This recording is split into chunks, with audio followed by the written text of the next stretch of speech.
issue of scale. There are obviously a few different scales you can go for. You can go for your house, you can go for your farm buildings, or you can go for in a field. And we'll try and concentrate mostly on the barn scale stuff. So we'll look at site selection, bit of performance, your building, some of your planning, some of your, gosh, there's a lot of topics, isn't it? Rodent. It's a full-on topic, this. Sorry about that. Okay, we'll try and flick through it. When you go to do all of this, you're going to be starting off as we first off did. You're looking at where is the barn all orientated, what is the pitch of your roof, is it shaded? And there will be models there, the people who come round and do this kind of thing for you, because I doubt you're able to, well, you won't be able to do it yourself. And they will look at how the trees and everything will affect what is happening on your roofs. And one of my next door neighbours has got a fantastic south-facing roof. It looks brilliant, but someone came round and actually worked out a tree a few metres away was actually going to make it such. It wasn't doable. The other thing to do is they will do a structural check, and if you're doing something at this scale, you will most likely have a structural engineer or someone come out. But actually the person who's doing this, and this is a thing to be very mindful of, you need to make sure the person who's doing this is actually used to doing things of this kind of scale. Because there's a lot of people who are doing the, kind of house scale, which is very different to doing this. Okay, so what you want is someone who can go, look, and go, right, this is a Z whatnot. Okay, I think this is doable, and then they can pass it on to their structural engineer. You need to be paying attention to things like, if you've got an asbestos roof or if you've got a fibre cement roof, what happens there. As soon as you drill into your fibre cement roof, you're voiding your warranty. You need to be very cautious about what you do there. So site selection is very important. The performance, when they come out and check all of this stuff, they will put together a performance record for you. And I believe that the scorings they give in terms of how much return you'll get is actually based on taking a kind of conservative reading from somewhere in the Midlands. Okay? But you want that. Personally, I prefer to be more cautious and conservative on these kind of things. But you'll need to get a performance assessment done for yourself. The building itself, one of the things that's got me on this is, there's issues around, how much would it weigh if you've got a whole bunch of panels on. They're certainly going to weigh something, and then it snows like we've had a whole chunk of snow. That's going to put a lot of pressure on there. Actually, one of the crucial things is we've got southwesterlies, and the wind's going to pull it up and off. So the bigger problem for a lot of these in terms of your structures is actually not from the downward pressure, it's from the upward pressure. So you need to consider what is your structure like for all of that. And you will get a structural report done for yourself.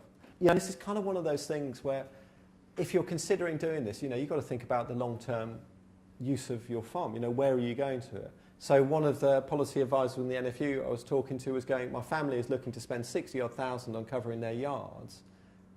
Should we be considering doing this? And it's, well, yes. Actually, if you're thinking about how you're developing and what you're going to be doing in terms of succession and all the rest of it, this is a very important thing you could consider. So consider where your farm is going to go. Electrical capacity. A lot of this will be to do with, as I said at the beginning, whether or not you can whack into the grid. So who here has three-phase? Most people have three-phase. Who's got a substation, by the way? You've got a substation. Substations are cracking. I'm surprised. Have you got, what are your fields like around about? Are they flattish or? No, it's one of the things with MVZ, you can get out a whole load of MVZ problems if you've got flat land, and it's like, well, okay, find that in the southwest. Not very common.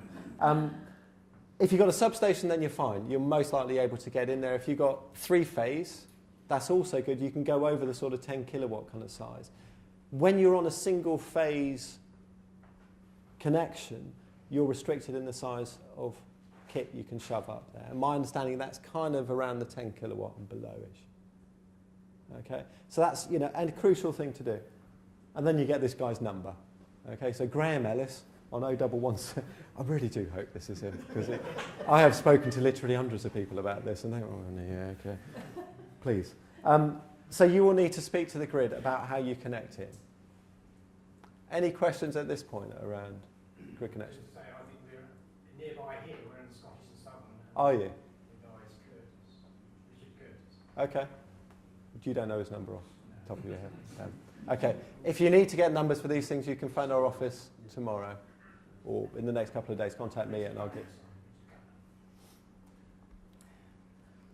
one of the things and one of the reasons for getting people that know about doing this kind of thing at this scale and in these kind of situations is just basically what effect a farm has. And one of the things they found, this is Worthy Farm, is one of the issues from it all is urea. Is the cow urine evaporating and all the ammonia in it, destroying the only movable part within this whole system, which is your inverter. So what you've got to do in this case is, what Michael Eavis has done is created a whole kind of transformer inverter room thing where everything is kept separate from all of his cows. So you've got to be very mindful about the conditions that you have there. And it used to be the case that inverters would last maybe 10 years or so. I mean, they should be a heck of a lot better than that. But this is your only moving part and you need to look after it. Rodent proofing. Also turns out rats and squirrels and everything love all the cabling. And that has been a major issue for a lot of the developments. So what you've got to make sure you do is you're putting cables up that they won't eat away at, that you actually think about how you put the wires going up the wall so they can't grab at them. So little design things like that will save you a lot of hassle in the future there. But it turns out that, this is like kind of a heroin equivalent for rodents. They will munch away at this for days because for some reason the cabling tastes good to them. So make sure you get it right. Installation safety. Technically, all of this would be the responsibility of the person putting it all in. You're not going to be doing it, I would have thought. So they will have to consider things like a Worthy Farm. They had to shove nets underneath all of the roofs there. They had to put plastic sheets to stop all of the drillings and everything else going into all the bedding and things there. So you've got to consider all of the health and safety issues, but you need to make sure that your person coming in is covering all those bits for you. Security is another one, and I mean, there are fixings that can stop them going off. These things are worth a lot of money, and people will go and nab them. I'm not sure if I got pictures of field scale arrays where half of them have been stolen in an evening. But people will nick anything. So security is very important for it all. And you should consider the people who will do this will put together a map like this, which will show how all of your panels will perform at different times of the day. So you will know exactly what kind of a return you will get. I'm not sure actually this would happen. I don't know if anyone's had a small scale thing done, whether it goes to this kind of degree. I wouldn't have thought so. I think they would just shove the things up and go, you're installed, mate, switch it on. Yep. Maybe a better thing to do. You then get to the kind of question of, could these be deployed in the UK? Apparently this government says no. According to the feed-in tariffs and what they're doing on it at the moment.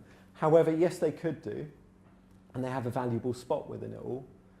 And the crucial thing within it is it works with the environment, it works within farming. So, it is a win-win, it's just a little bit of a shame. I really enjoyed this bit before. It's funny how, a review can just take the wind out of your sails a bit. Didn't mean the pun on wind, by the way. And one of the things, just kind of looking at this over in Germany and all around Europe, people have been, it becomes a little bit sketchy as to whether people are putting up barns for the sake of, housing their stock or whether they're actually using it as a way of collecting the sun. And I think, personally, it's a really valid thing to be doing. You're making best use of your space, either way, personally. But it's a matter of scale. And this is where, we're lobbying very hard that actually we can keep things over 50 kilowatts. Up to 5 megawatts, as you wish, it becomes a little bit different when you're talking about that kind of a scale of things. But certainly for farm roofs, and Michael Eavis's one is at 200 kilowatts. Yeah, that's fairly achievable for, I don't know, it's £500,000. And just so happens he's got fairly good access to capital. So you do need a chunk of cash to go with it. And your leverage on it, you're probably going to need, I don't know, a good 30% of your cash up front on it. But Michael Eavis can obviously do it slightly differently. He had a great line. He was asked to talk about how Worthy Farm ticked, and he said it ticked on tick, which was his favourite line of the year so far. So anyway, we got all of those. The thing we really recommend on this is you probably don't listen to me. You go and speak to someone who actually does this for a proper living. So, there are people you should go to who do the technology. You need to speak to people who will do all the legal agreements for you, because it's going to have an effect on well, if you're investing or you've got someone investing in on your farm for you, it's going to be quite a legal headache. And I'll cover some of those issues in a bit. The other kind of big bit is around the whole financial side of it. And that is not to be underestimated. You know, you've got inheritance tax issues, agricultural property relief kind of issues, of which I know absolutely nothing. So I feel really clean on that. However, there are some people who are very good at it. So people like a chap called Mark Neath at Old Mill Accountants, and I'm not recommending here, have put together models and strategies that help you deal with some of these situations. So really important you take advice on it.